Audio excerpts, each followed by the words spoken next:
की रोटी खाए हम, खुदा में बढ़ते जाए हम। हेलो दोस्तों, आज हम कुर्सियों 3 बाब और उसकी 23 आयत को मिलकर सीखेंगे। तो पहले मैं आपको पूरी आयत सुनाऊंगी और आप ध्यान से सुनेंगे। फिर एक लाइन मैं बोलूंगी और आप उसको दोहराएंगे और आखिर में हम मिलकर पूरी आयत को बोलेंगे। तो क्या आप तैयार हैं?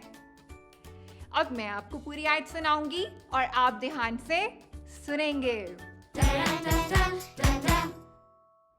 जो काम करो जी से करो, ये जानकर कि खुदावन के लिए करते हो, ना कि आदमियों के लिए।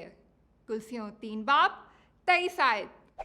अब एक लाइन मैं बोलूंगी और आप उसको दोहराएंगे।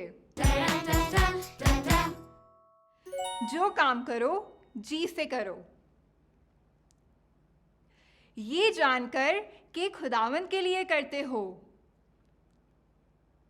ना कि आदमियों के लिए। कुर्सियों 3 बाब 23 आयत।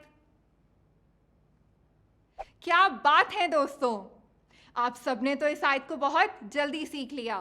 तो क्यों ना हम इस आयत को मिलके बोलें। जो काम करो जी से करो, ये जानकर कि खुदावन के लिए करते हो, ना कि आदमियों के लिए।